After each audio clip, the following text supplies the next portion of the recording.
Kaning yugo sa Old Testament is synonymous sa pulong wisdom. No? So, ang yugo, wisdom. Kung atong isangon ang atong yugo ngadto sa Ginoo, ana ay wisdom.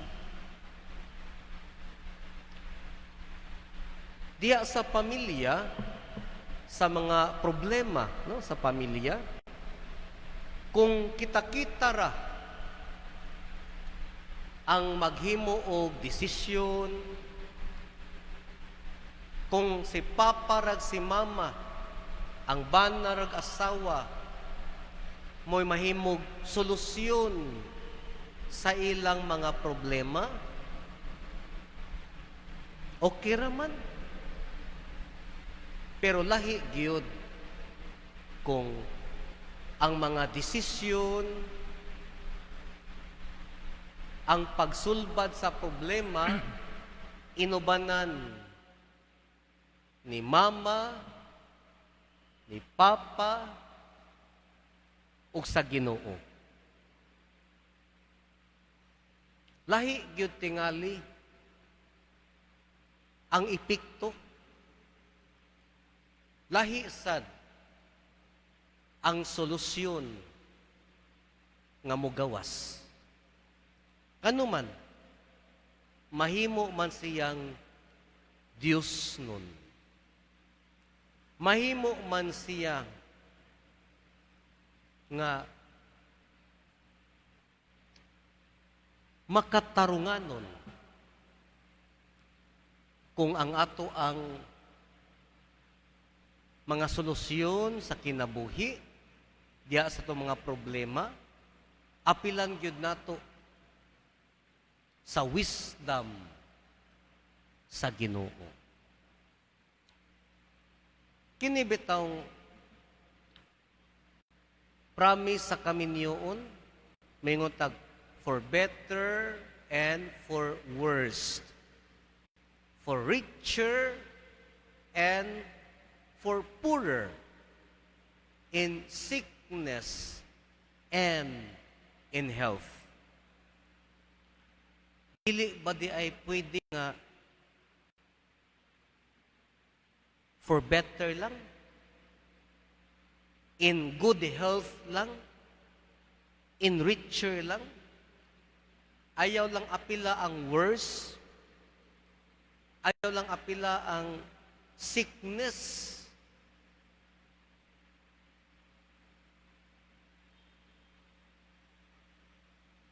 Pwede ba? Sa kinabuhi, diha sa worst kita makakita sa tinuod sa realidad sa kinabuhi. No? Kung better lang ta pirmi, sige tagkatawa, no? Wala tay leksyon sa kinabuhi. Ang mga leksyon naaman na sa mga kasakit. Ang mga leksyon naaman na sa mga problema. Ang mga leksyon anaaman na sa worst. Kana bitang sickness, di na sa nimo makitaan kung ang imong kapikas sa kinabuhi tinuod bagayod nga nahigugma nimo. Dali raman kayo paghigugma kung maayo pa atong panglawas. Apan kung masakit na ta, dinha nimo makitaan ang konkrito gayod nga pagpakita sa gugma. kana masakita. Dinha nato makit-an ang tinuod gayod nga pagbati. No? Sa usa ka no? Lalaki ba sa bana ngadto siyang asawa, usa asawa ngadto siyang bana. Kung unsaon gyud ka pagalam sa imong kapika sa kinabuhi, dinha nimo makit-an. Dinha makit-an nimo ang wisdom.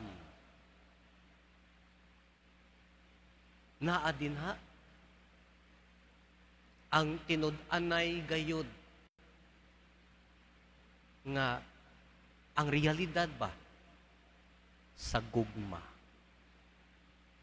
Mo gyud tingali nang gipakapin gyud nas Ginoo for better and for worse, in sickness and in health, in richer and in poorer. Dinha nato makit-an ang wisdom. So manghinaot ta. Aw, di man gyud tingali ta mo ingon sa nga ay di lang ta ko masakit oy. Di lang unta ko mapobre oy. Di lang unta ko sa worst. Pero in life, maugid na siya ang atong padulungan. In other words, naasad din na ang wisdom nga dili ta angay mahadlok. Nganong mahadlok man ta kung naata sa worst situation, na ang wisdom din ha. Nganong mahadlok man tag masakit, na ang wisdom din ha. Nganong mahadlok man tag mapobre, na ang wisdom din ha.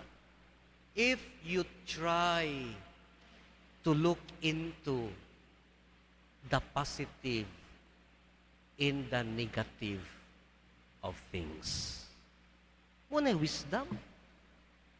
Pero kung negative na yun gani tadaan, wag yun tayo makita ang positive. Pero kung positive ta, bisag na atas negative, makita nimo unsa ang lihok sa Ginoo, unsa ang kamot sa Ginoo, unsa ang presensya sa Ginoo diha sa atong kinabuhi, diha sa atoang sitwasyon. Munang wisdom is equivalent and synonymous sa yugo. Yugo nga atong gipas-an, atong isangon ngadto sa Ginoo. For we are nothing without God. Wata. Wata. No? Sa unsa pata kadato ron, watay Ginoo, wata. Muna ang wisdom. No? Mangutan na bitaw ta, unsa may pasabot anang gingon sa Ginoo nga ang iyang ngalan, I am who am. Diba? Ako, mao, si ako. Ako yawag nga sa Ginoo sa.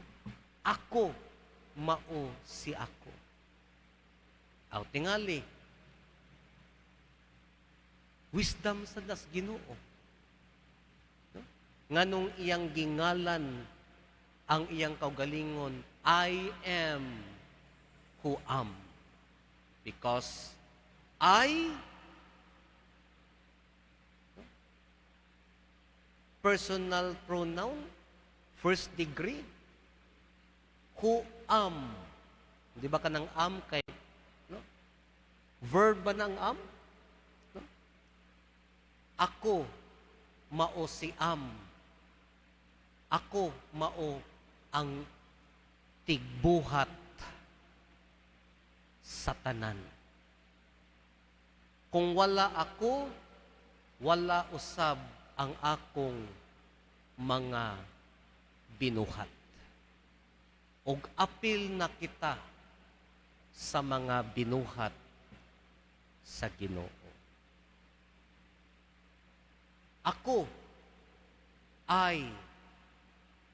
Ako ang sinugdanan sa tanang mga buhat. Ako mao ang creator sa tanan. Amo tingaling iyang gingalan ang iyang kaugalingon, I am who am. Ako'y nagbuhat ninyo. Ako'y nagbuhat ng simbahan. Ako'y nagbuhat sa yuta, sa kadagatan, sa hangin. Kung wala ako, wala usab kamo. Finally, so kinanglan gid ay nga uban gyutas Ginoo. We should be connected with our Creator who is wisdom. Aron nga kita makadawat usab niya ng wisdom nga siya mismo ang tinubdan. Without God's wisdom, wala usab kitay wisdom. Amen. Palihog